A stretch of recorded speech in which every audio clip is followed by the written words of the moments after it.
Hello friends, स्वागत है आप सबका मेरे यूट्यूब चैनल पर। दोस्तों, आज हम पढ़ेंगे भारत की प्रमुख फसलें।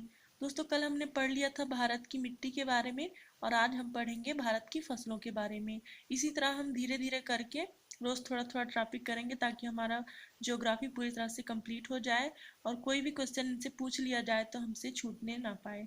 दोस्तों, आज का ये वीडियो देखने के बाद ये जो फसलों को लेकर हमारे दिमाग में जो कंफ्यूजन होती है वो पूरी तरह से दूर हो जाएगी कि कौन सी फसल रबी की है और कौन सी फसल खरीफ की है। तो दोस्तों, चलिए वीडियो को स्टार्ट करते हैं। दोस्तों, अगर आपको वीडियो पसंद आता है तो प्लीज़ लाइक करें, मेरे चैनल को सब्सक्राइब करें और बेल आइकन को प्रेस कर दें ताकि मैं कोई भी वीडियो डालूं उसका नोटिफिकेशन आपको मिलता रहे। और आप ये वीडियो अपने फ्रेंड्स के साथ शेयर भी करें ताकि वो भी कुछ देख लें और जान लें और सीख लें, ताकि उनके भी कोई एग्ज़ाम की तैयारी कर रहे हो तो उनको भी कुछ हेल्प हो जाए। दोस्तों, चलिए वीडियो को स्टार्ट करते हैं।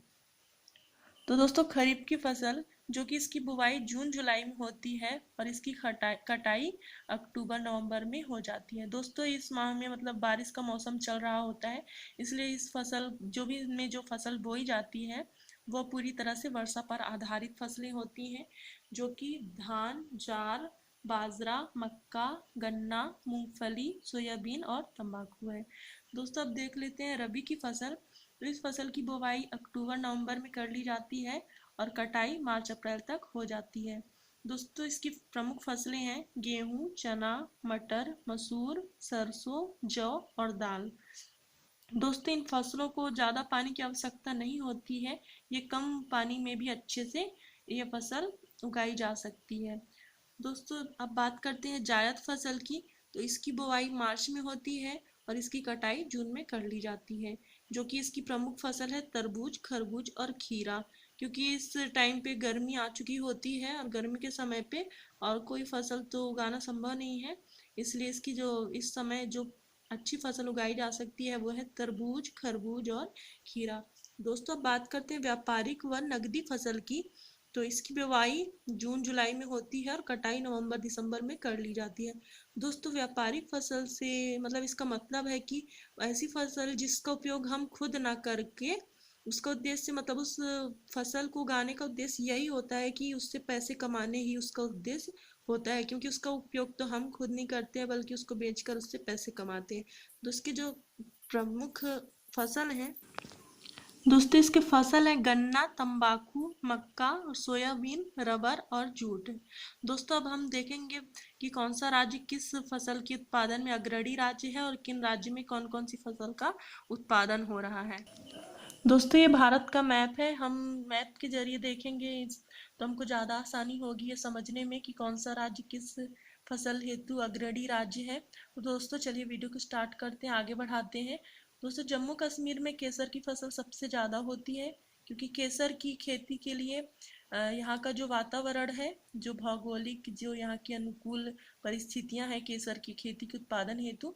अब दोस्तों, वही बात करते हैं हिमाचल प्रदेश की। तो यहाँ पे मुख्य रूप से सेब की खेती होती है और उसके अलावा गेहूं, मक्का और जौ भी यहाँ पर उगाया जाता है। दोस्तों, बात करें उत्तराखंड की तो यहाँ पे गन्ना, गेहूं, सोयाबीन और मूंगफली भी उगाया जाता है।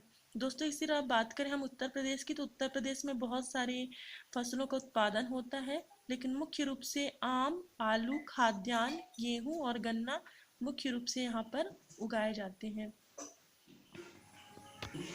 दोस्तों, बात करें राजस्थान की तो यहाँ पर बाजरा, मोठ, मूंग, तिलहन, चना और मूंगफली भी यहाँ की जो फसल है यह मुख्य फसल है। क्योंकि यहाँ पे ज़्यादा पानी उपलब्ध नहीं होता है, इसलिए यहाँ पे वही फसलें उगाई जाती हैं जिन फसलों को ज़्यादा पानी की आवश्यकता नहीं होती है। दोस्तों, बात करें गुजरात की तो यहाँ पे प्रमुख मूंगफली, कपास, तंबाकू, धान और गेहूं मुख्य रूप से यहाँ पर उगाए जाते हैं। उसी तरह दोस्तों, मध्य प्रदेश का जो प्रमुख फसल है वो है चना, सोयाबीन, ज्वार और गेहूं मुख्य रूप से मध्य प्रदेश में उगाए जाते हैं और बाकी राज्यों की अपेक्षा यह अग्रणी राज्य है। दोस्तों, बात करें महाराष्ट्र की तो यहाँ की प्रमुख फसल कपास है।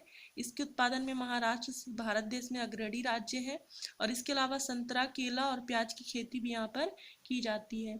दोस्तों, कर्नाटक में बहुत सारे फसलों को उगाया जाता है और बहुत सारे फसलों हेतु यह राज्य अग्रणी राज्य कहलाता है। दोस्तों, यहाँ पे धान, ज्वार, रागी, बाजरा, मक्का, गेहूं, मूंगफली, सूरजमुखी, कपास, गन्ना, तंबाकू की खेती की जाती है। दोस्तों बात करें तमिलनाडु में, तो तमिलनाडु में गन्ना, कपास, सूरजमुखी, नारियल, काजू, मिर्च और मूंगफली अत्यधिक मात्रा में उत्पादित होता है।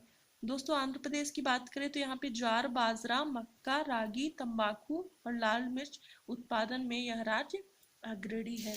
अब दोस्तों वही बात करते हैं उड़ीसा की, तो उड़ीसा में नारियल, हल्दी, चाय, कपास और रबर प्रमुख रूप से उगाए जाते हैं।